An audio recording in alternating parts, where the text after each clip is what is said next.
Olá, meus amigos, aqui é o professor Marcelo Picheiro da Silveira, seja bem-vindo ao canal Resenha Forense, de volta ao nosso projeto CPC Comentado.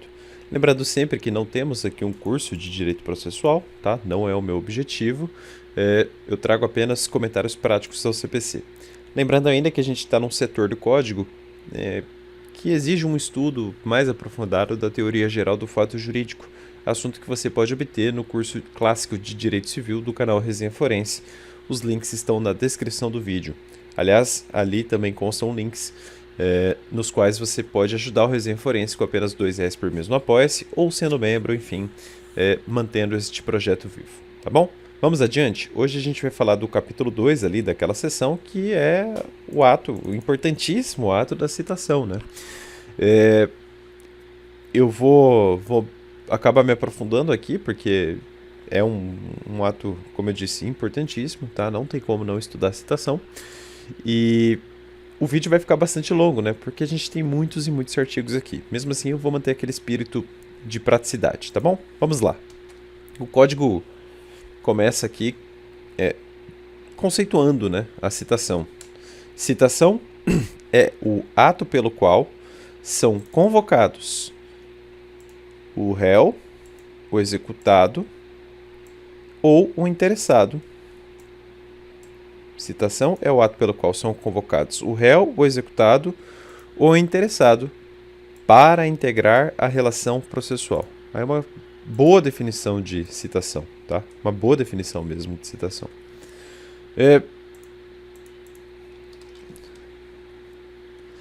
Vejam, amigos,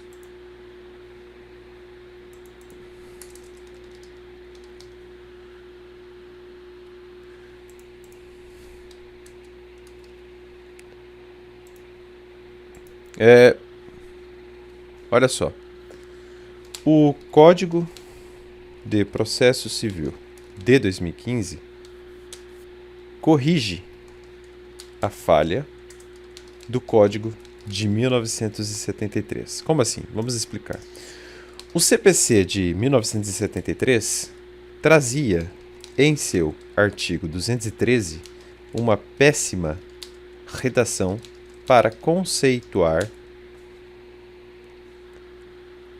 o ato processual da citação. Ele dizia: citação é o ato pelo qual se chama a juízo o réu ou o interessado a fim de se defender. Tá? Vejam, a definição era, no mínimo, incompleta. Na execução de título extrajudicial, por exemplo, também há citação. Sempre houve citação. Nela, porém, o executado é citado para cumprir a obrigação. Então, por isso que a definição, se não era errada, era incompleta, tá?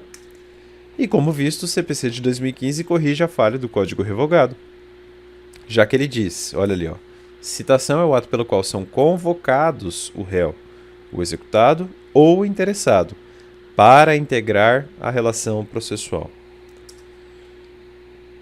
Saneada a falha pelo CPC de 2015, é certo que a citação é ato jurídico processual stricto sensu, com um efeito claro, integra o citado à relação processual.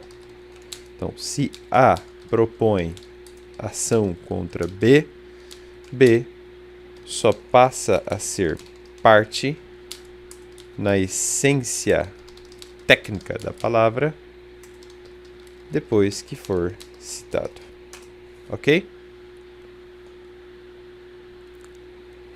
Ademais, trata-se de ato jurídico stricto sensu, porque o citado se torna sujeito processual independentemente de sua vontade. É uma sujeição, né? Eficácia de sujeição. Tem mais. Citação é... eu vou falar isso no próximo artigo, ó. 239. Entenderam? Tranquilo, né? 239 agora. Para a validade do processo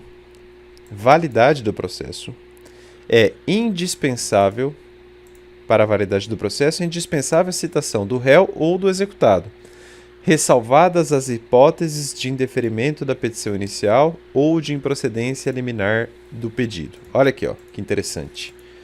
A citação é pressuposto de validade do processo. Eu já vi doutrina falando que é de existência. Não, é de validade. Citação não é pressuposto de existência do processo. Não é preciso grande esforço teórico para provar analiticamente este ponto de vista. Vejam, o próprio caput do artigo, o próprio caput do artigo 239 do CPC aduz que para a validade do processo é indispensável a citação, etc, etc. Tá? É dizer, o processo existe antes da citação. E aí o código até fala, né? Ressalvadas as hipóteses de indeferimento da petição inicial ou improcedência liminar do pedido. Ora, veja aqui o caso da improcedência liminar do pedido, né? O réu não é citado e o juiz profere uma sentença de mérito dizendo que o pedido improcede, né? Uma sentença liminar de improcedência. Você vai falar que não existe processo, que não existe sentença? É claro que existe processo. Não há Aliás, o juiz decidirá assim, extingo o processo, né? Julga extinto o processo. Ele extingue algo que existe. Ora, né? É analiticamente fácil de provar isso, realmente. Daqui em diante, se você discorda disso, é pura teimosia, tá? Aí eu desisto de discutir contigo, tá? Então, acredite no que eu estou falando para você.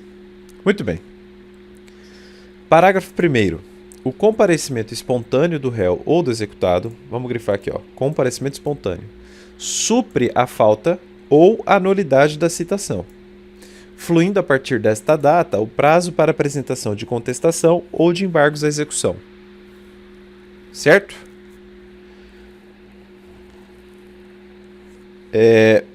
Um comentário importante aqui. É preciso, por causa desse dispositivo, é preciso tomar muito cuidado na prática forense com esta regra. Trata-se... vamos colocar assim, com esta regra. Olha só. O parágrafo 1º é muito claro no seguinte: se o réu comparece apenas para questionar o ato citatório... Oh, meu Deus, meu teclado está ruim hoje. Se o réu comparece apenas para questionar o ato citatório, para alegar ou A, que o ato é inexistente, ou B, que o ato é nulo, tendo ele razão, estará sim citado, pois compareceu espontaneamente. E seu prazo só começa a fluir a partir desta data, tanto para o caso de se apresentar contestação, tanto para a hipótese de oposição de embargos à execução. Ao que parece, o réu tem de tomar muito cuidado. Se a citação inexistia ou se era inválida, é a partir de sua primeira fala ou da juntada da procuração que seu prazo começa a correr. Começará a correr, né? Tem clareza solar o parágrafo 1º que acabamos de ler. O parágrafo 2º, que a gente vai ler daqui a pouco, só confirma essa tese. Se o juiz rejeitar a tese, ou melhor, a alegação de nulidade, considerará o réu revel no processo de conhecimento, inciso 1, ou prosseguirá normalmente com a execução, inciso 2, que a gente vai ler agora, né? Olha só, parágrafo 2º. Rejeitada a alegação de nulidade, se for um processo de conhecimento, réu, revel. Se for de execução, execução terá o segmento, tá? Simples assim. E aí mais um comentário, ó. A técnica processual adequada ao demandado, portanto, é a seguinte: se ele entende que há vício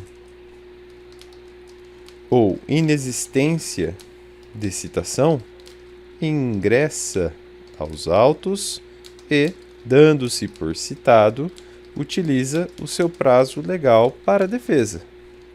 Daí em diante, só duas hipóteses são possíveis. Primeira,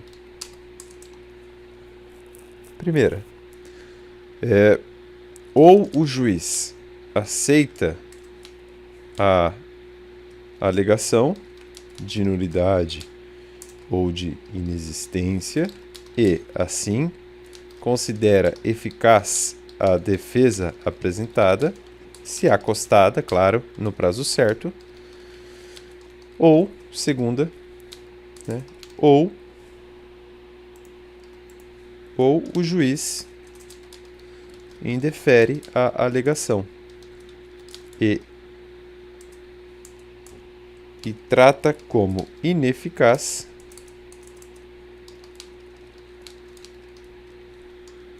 a defesa apresentada, se acostada intempestivamente, com consequente revelia no processo de conhecimento. Ou seja, tomem muito cuidado, tá? Muito cuidado. Mais uma observação, ó. Observação. Não ou melhor, é tecnicamente incorreto dizer-se que o réu se dá por citado. Talvez eu tenha dito isso aqui, mas isso é coisa da prática forense, tá? Ele se deu por citado, tá? Não tem nada de errado, mas se você quiser ser rigoroso, é tecnicamente incorreto você falar que o réu se deu por citado nesses casos. Citado, ele não é. A citação é ato processual diverso do comparecimento espontâneo, tá? Ele não se dá por citado, cuidado, tá? Em ambos os casos, é verdade, temos ato jurídico stricto sensu, mas os suportes fáticos são diversos. Na citação, em ambos os casos, né, aqui, na citação, a parte é integrada ao processo. No comparecimento espontâneo, há, no campo eficacial, o saneamento do vício citatório anterior ou o suprimento da inexistência. A rigor, portanto, são coisas absolutamente distintas, ok? Artigo 240 agora, meus amigos, é um artigo muito interessante. A citação válida, ainda quando ordenada por juízo incompetente,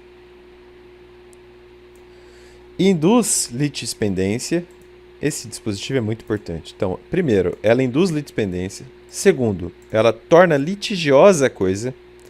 E terceiro, muito importante, vou pegar alguma cor aqui, ó. Constitui in mora o devedor, ressalvado o disposto nos artigos 397 e 398 do Código Civil, né?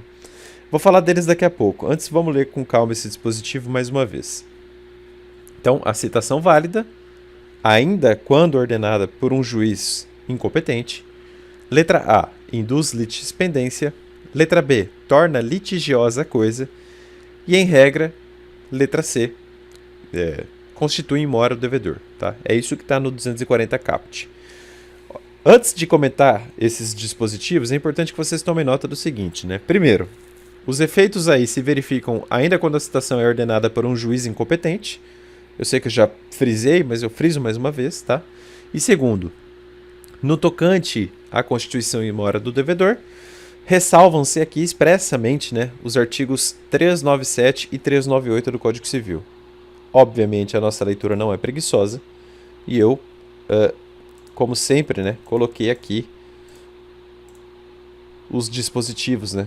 Ó, tá aqui, ó, para ficar bonitinho aí na lousa.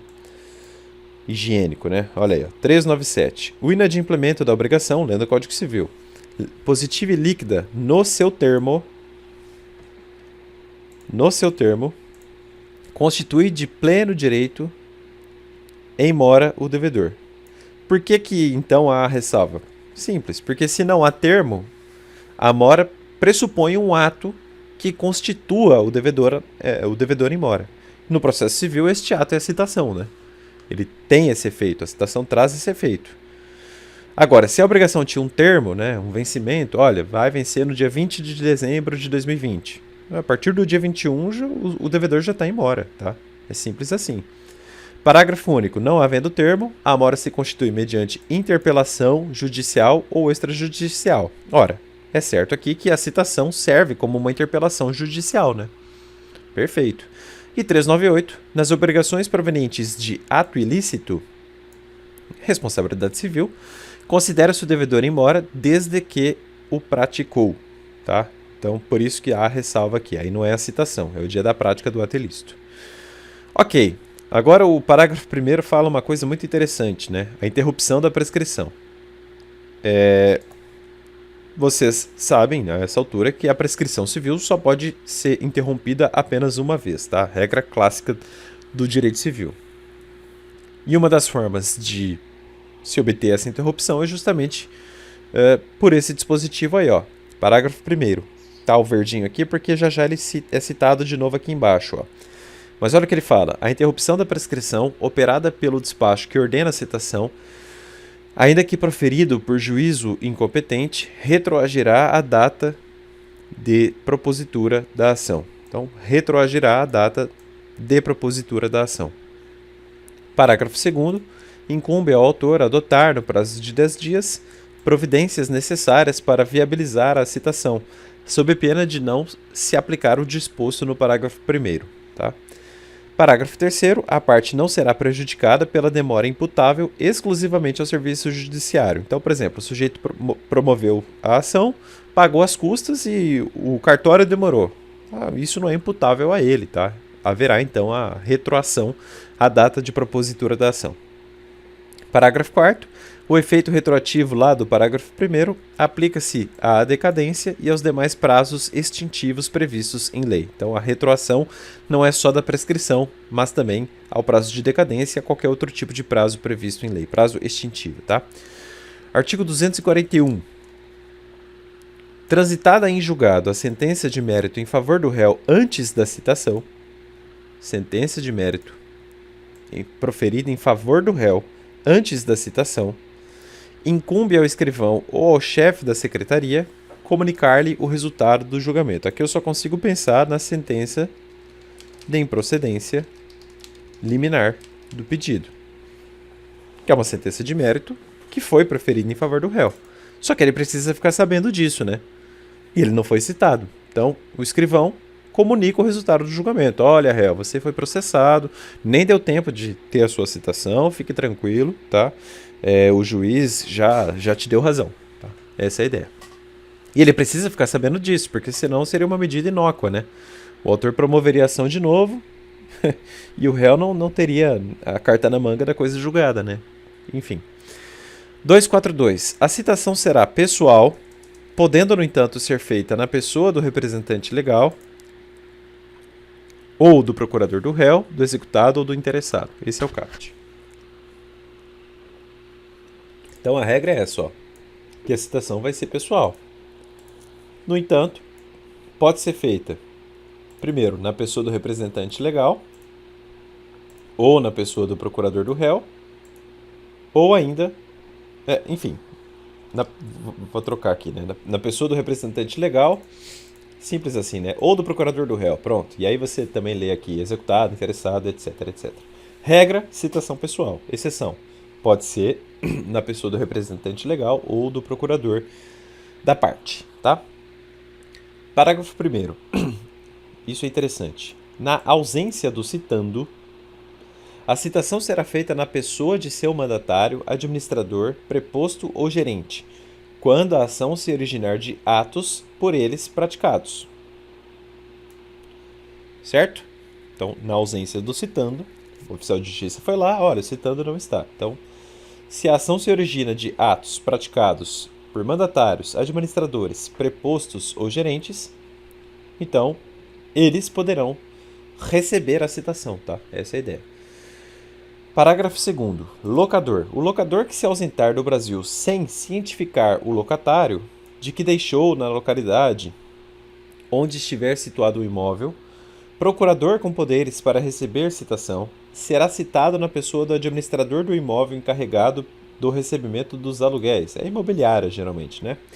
Que será considerado habilitado para representar o locador em juízo. Então, por exemplo, o locador, você faz um negócio jurídico de locação, né? Obtém lá como a título de locação o imóvel de alguém, e este alguém, sem cientificá-lo, deixa o Brasil, tá? Vai fazer um doutorado sanduíche na Europa, vai ficar 2 anos lá, tá? Ele não cientifica, não te dá ciência sobre isso, tá? E não deixa um advogado para receber citação. Só que aí você precisa promover uma ação, né? Por exemplo, para discutir o valor do aluguel, por exemplo, para alegar alguma coisa, trazer alguma discussão. Bom, tudo bem. Aí o código fala, então você pode citar o locador na pessoa do administrador do imóvel que está encarregado de receber os aluguéis. Geralmente é a imobiliária, tá? E aí a lei aqui já considera a imobiliária habilitada para representar o locador em juízo. Certo? Parágrafo 3º. A citação da União, Estado, dos Estados, do DF, dos municípios, ou seja, entes federados, e de suas respectivas autarquias e fundações de direito público, toda a administração indireta, basicamente, será realizada perante o órgão da advocacia pública responsável por sua representação judicial. Quando eu falo toda a administração indireta, é claro, né? Só autarquias e fundações de direito público, que são fundações autárquicas. Artigo 243. A citação poderá ser feita em qualquer lugar em que se encontre o réu. Então vamos destacar isso, ó. A citação poderá ser feita em qualquer lugar, tá? Pensa assim. A regra é essa. Parágrafo único. O militar em serviço será citado na unidade em que estiver servindo, se não for conhecida sua residência ou nela não for encontrado. Então, olha só, o militar em serviço ativo só vai ser citado na unidade em que estiver servindo se não for conhecida sua residência ou na residência não for encontrado, tá? Não vai direto para a unidade que ele está servindo. 244. Não se fará citação, salvo para evitar o perecimento do direito. Então, olha só, o 243 é bastante liberal, né? Olha, você pode fazer a citação em qualquer lugar em que a pessoa for encontrada. Então, sei lá, o oficial de justiça está andando no shopping, encontra o réu, olha, pode citar, não tem problema, tá? Não tem solenidade. Ó, você está sendo citado. Paciência, não tem problema não. Mas o 244 traz algumas ressalvas, tá? Não é tão liberal assim, olha só. Não se fará citação, e aí o código fala, se for urgente pode fazer. né? Se for para evitar o perecimento do direito, pode fazer. O que é bastante raro. Então, a grande regra é essa, ó, foca aqui, não se fará citação. Vou até tirar a exceção, porque a exceção é bem rara na prática, tá? Eu nunca vi. Não se fará citação. 1. De quem estiver participando de ato de culto religioso. Então, eu nunca me esqueço de uma aula em que o Alexandre Freitas Câmara falou uma coisa muito interessante. O oficial de justiça não é vampiro, tá? Ele pode entrar na igreja, mas ele não pode citar o interessado, o réu, enfim, enquanto estiver na missa, por exemplo. Aí não pode. Tá? Mas acabou a missa, o padre deu a bênção, pode citar, não tem problema. Claro, né, com bom senso, sem chamar atenção, mas pode, na saída da igreja, né, pegar o melhor momento, não tem problema nenhum. Tá? Mas tem que, não é a igreja, é o ato do culto religioso, tá?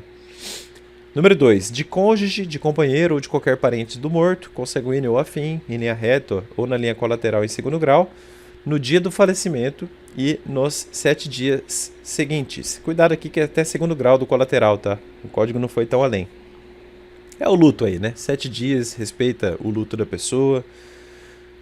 Não vai incomodar ela com citação agora, não. 3. Aqui eu acho um prazo muito pequeno. De noivos nos 3 primeiros dias seguintes ao casamento. Aqui é a lua de mel, né?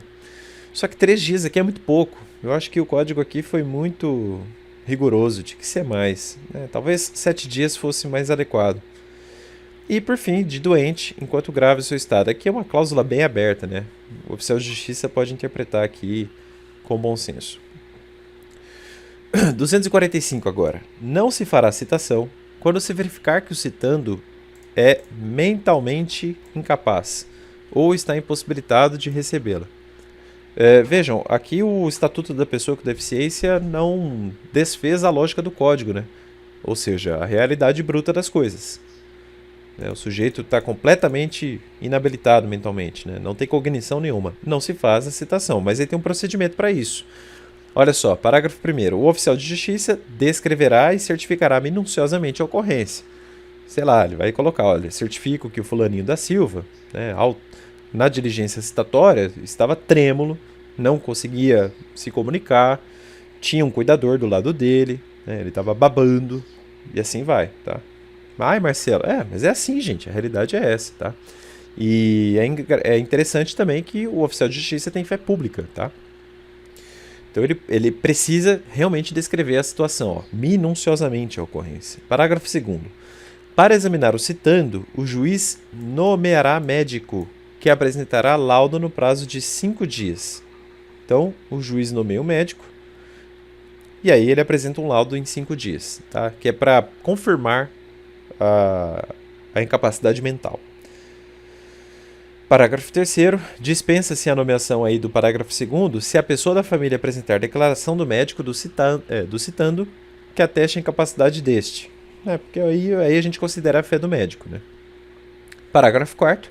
Reconhecida a impossibilidade, o juiz nomeará o curador ao citando, observando quanto à sua escolha a preferência estabelecida em lei e restringindo a nomeação à causa. E por fim, a citação será feita na pessoa do curador, a quem incumbirá a defesa dos interesses do citando. Então a lei dá uma solução para essa situação aí, né? Claro, dando um curador. E aí o curador vai ter o poder de receber a citação. Toma alguns dias, mas resolve o problema. 246. Citação será feita. Então, tipos de citação. Correio, oficial de justiça, pelo próprio escrivão, né? Eu já vi acontecer, se o citando comparecer em cartório, vai lá dar uma de curioso, ansioso, o escrivão percebe que tem um processo contra ele, olha, estou te citando aqui, você já está sabendo, tem um processo correndo contra você, etc, etc. Procure um advogado, 15 dias para contestar. Eu já vi isso, tá? Edital também, que é bastante frequente, e e-mail eletrônico. Infelizmente ainda não tão frequente, porque o código é muito mal legislado. Parágrafo 1º. Com exceção das microempresas e das empresas de pequeno porte, as empresas públicas e privadas são obrigadas a manter cadastro nos sistemas de processo em autos eletrônicos, para efeito de recebimento de citações e intimações, as quais serão efetuadas preferencialmente por esse meio. Observação. Já escrevi texto crítico sobre este parágrafo primeiro, ou melhor, vamos colocar assim, ó, sobre o parágrafo primeiro do artigo 246 do CPC. Ó, quer saber? Eu vou fazer assim, ó, dá um Google. Joga no Google assim, ó, se você tiver interesse, tá? Marcelo Piccioli, citação eletrônica. Empório do Direito. Pronto. Vai achar, tenho certeza que vai achar. Dá um Google aí e vocês vão ver minha crítica. Tá? A redação não podia ser pior, por sinal.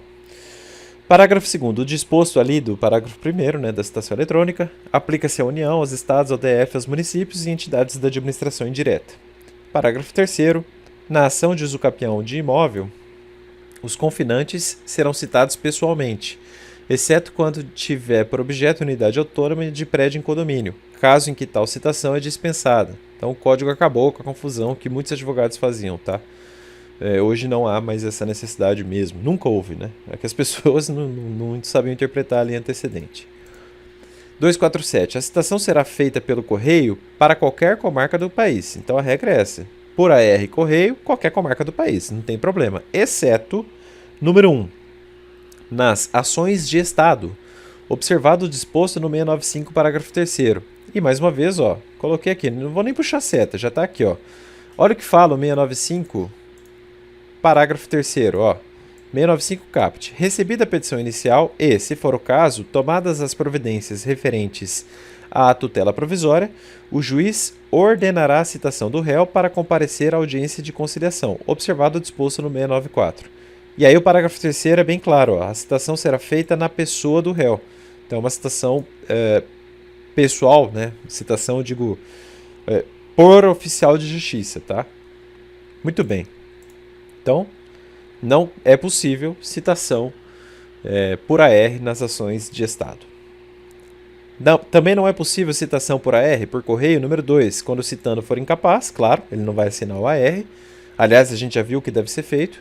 3, o citando for pessoa de direito público, você não vai mandar um AR lá para a autarquia, não é assim que funciona, tá? Tem um mecanismo específico para ela. 4. Quando citando residir em local não atendido pela entrega domiciliar de correspondência, pode acontecer, né? O correio não chega ao local ainda. E 5. Quando o autor justificadamente requerer de outra forma. Juiz, a gente já tentou 2 ARs, deu ausente, eu tenho certeza que ele mora lá, eu vou pagar a diligência de oficial de justiça. Tudo bem, o juiz defere e vamos que vamos. 248.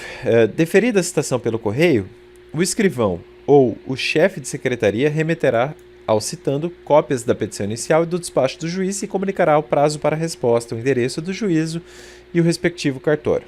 Bem tranquilo. Parágrafo 1º. A carta será registrada para entrega ao citando, exigindo-lhe o carteiro, ao fazer a entrega, que assine o recibo, tá? É assinar o AR ali, né? Parágrafo 2º. Se o citando, sendo citando pessoa jurídica, será válida, isso é muito importante, será válida a entrega do mandado à pessoa com poderes de gerência geral ou de administração, ou ainda funcionário responsável pelo recebimento das correspondências. Então, em tese, o porteiro poderia receber a citação. Tá, o código foi bem aberto aqui. Muito perigoso isso aí. Para quem tem empresa, tem que tomar cuidado. Parágrafo 3º. Da carta de citação no processo de conhecimento, constarão os requisitos do 250, que a gente vai ler daqui a pouco, já está grifado aqui. Parágrafo 4º. Nos condomínios edilícios ou nos loteamentos com controle de acesso, os condomínios fechados, basicamente, será válida a entrega do mandado a funcionário da portaria responsável pelo recebimento da correspondência, que, entretanto, poderá recusar o recebimento, se declarar por escrito, sob as penas da lei, que o destinatário da correspondência está ausente.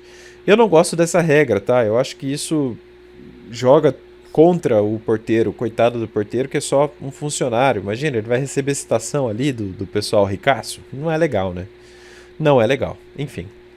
249. A citação será feita por meio de oficial de justiça, nas hipóteses previstas neste código ou em lei, ou quando é frustrada a citação pelo correio. Bastaria dizer o seguinte: caberá a citação por oficial de justiça nos casos da lei. É simples, né? Porque a própria frustração da citação por correio é uma hipótese prevista em lei, enfim, né?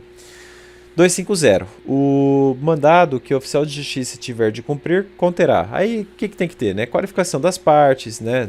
Do citando, a finalidade da citação, vou colocar assim, ó, os nomes, né, dos envolvidos, finalidade da citação, né, com as especificações da petição inicial, menção do prazo para contestar, sob pena de revelia ou para embargar a execução, aplicação de sanção para o caso de descumprimento da ordem, se houver.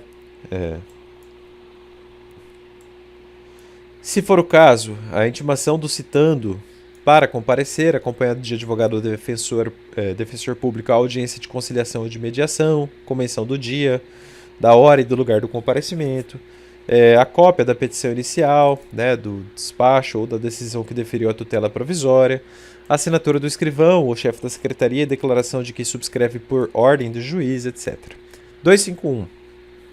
Incumbe ao oficial de justiça procurar o citando e, onde o encontrar, lembrando que a citação pode ser feita praticamente em qualquer lugar, citá-lo, lendo-lhe o mandado e entregando-lhe contrafé, portando a fé se recebeu ou recusou a contrafé e obtendo a nota de ciente ou ainda certificando que o citando não a apôs no mandado.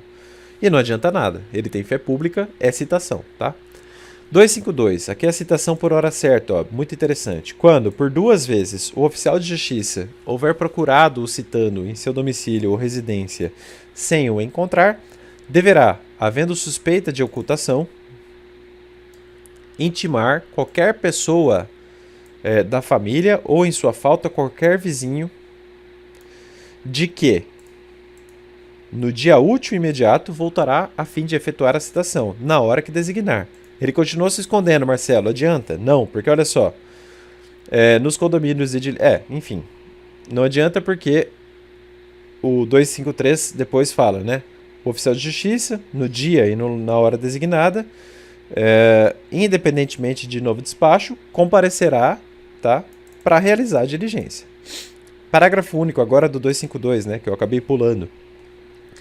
Nos condomínios edilícios ou loteamentos com controle de acesso, será válida a intimação a que se refere o caput, feita a funcionário da portaria, responsável pelo recebimento da correspondência. Mais uma vez, cabe crítica aqui, né? Coitado do funcionário. Parágrafo 1º do 253, cujo caput já li. Se o citando não estiver presente, o oficial de justiça procurará informar-se das razões da ausência, dando por feita a citação, ainda que o citando se tenha ocultado em outra comarca, seção ou subseção judiciárias. Por isso que eu falei que não adianta nada se esconder, tá? Parágrafo 2º. A citação com hora certa será efetivada mesmo que a pessoa da família ou vizinho que houver sido intimado esteja ausente, ou, se embora presente, a pessoa da família ou o vizinho se recusar a receber o mandado. Então não adianta nada chorar as pitangas. Parágrafo 3º. Da certidão da ocorrência, o oficial de justiça deixará contrafé com qualquer pessoa da família ou vizinho, conforme o caso, declarando-lhe o nome. E parágrafo 4º. O oficial de justiça fará constar do mandado a advertência de que será nomeado curador especial se houver revelia. 254. Ainda sobre a citação com hora certa. Feita a citação com hora certa, o escrivão tem uma colher de chá aqui, né? Vai enviar ao réu, ao interessado, ao executado, enfim, no prazo de 5 dias, contado da data da juntada do mandado aos autos, carta, telegrama ou correspondência eletrônica, dando-lhe de tudo ciência. Eu acho um exagero do código aqui, né? Se ele está levando a sério a citação eletrônica, leva a sério a citação eletrônica, não precisa ficar dando colher de chá. 255. Nas comarcas contíguas de fácil comunicação e nas que se situem na mesma região metropolitana, o oficial de justiça poderá efetuar em qualquer delas citações, intimações, notificações, penhoras e quaisquer outros atos executivos. 256. A citação por edital será feita 1. Quando desconhecido ou incerto o citando, 2. Quando ignorado, incerto ou inacessível o lugar em que se encontra o citando, 3. Casos previstos em lei. Parágrafo 1º. Considera-se inacessível, para efeito de citação, por edital o país que recusar o cumprimento da carta rogatória. Por exemplo, Coreia do Norte, né? Um país hiper fechado, né? Que vive aquele comunismo cego deles lá. Enfim, é inacessível, tá? 2. Parágrafo 2º. No caso de ser inacessível o lugar em que se encontrar o réu, a notícia de sua citação será divulgada também pelo rádio, se na comarca houver emissora de radiodifusão. É estranho, porque quem que vai pagar a rádio, né? Não é tão simples assim. Parágrafo 3º. O réu será considerado em local ignorado ou incerto se infrutíferas as tentativas... Vai ser considerado em local ignorado ou incerto, se infrutíferas as tentativas de sua localização, inclusive mediante requisição pelo juízo de informações sobre seu endereço nos cadastros de órgãos públicos ou de concessionárias de serviços públicos, né? Geralmente isso é feito com envio de ofício, né? Para TIM, para Vivo, para Oi, né? Com Bacenjude também, agora Cisbajude, enfim. Vamos tentar obter o endereço. E isso é importante, tá? É um requisito da citação por edital. Por falar em requisitos da citação por edital, olha o 257 aí, ó. São requisitos da citação por edital. Número 1. Afirmação do autor ou certidão do oficial informando a presença das circunstâncias autorizadoras. 2. Publicação do edital na internet, no site, vamos falar assim, do tribunal e nas plataformas digitais do CNJ, que deve ser certificada nos autos. 3. Determinação pelo juiz do prazo, que variará entre 20 e 60 dias, fluindo a data da publicação única ou, havendo mais de uma, da primeira. 4. Advertência de que vai ser nomeado curador especial no caso de revelia. Parágrafo único. O juiz poderá determinar que a publicação do edital seja feita também em jornal local de ampla circulação ou por outros meios, considerando as peculiaridades da comarca, da seção ou das subseções judiciárias. 258. A parte que requerer a citação por edital, alegando dolosamente a ocorrência das circunstâncias autorizadoras para sua realização, incorrerá numa pesada multa, né? 5 vezes o salário mínimo. E essa multa vai ser em benefício do citando, tá? Ah, Marcelo, como assim? Se a parte alegar dolosamente a ocorrência das circunstâncias autorizadoras? É simples, ó. Lembra do inciso 1 do 257? A afirmação do autor supre um dos requisitos da citação por edital. E se ele mentir, né? Porque essa é a palavra certa, é mentir, sobre o suporte fático autorizador da citação por edital, ele vai ser sancionado com uma multa aí de até 5 vezes o salário mínimo. Ou melhor, de 5 vezes o salário mínimo, né? O código não trouxe gradação. E por fim, acabamos. 259. Serão publicados editais na ação de uso capião de imóvel. 2. Ação de recuperação ou substituição de título ao portador. 3. Em qualquer ação em que seja necessária, por determinação legal, a provocação para a participação no processo de interessados incertos ou desconhecidos. Meus amigos, é isso. Terminamos aqui, né, um longo comentário. No próximo vídeo eu vou falar das cartas, artigos 260 a 268. É isso aí, um abraço forte, até mais. Tchau!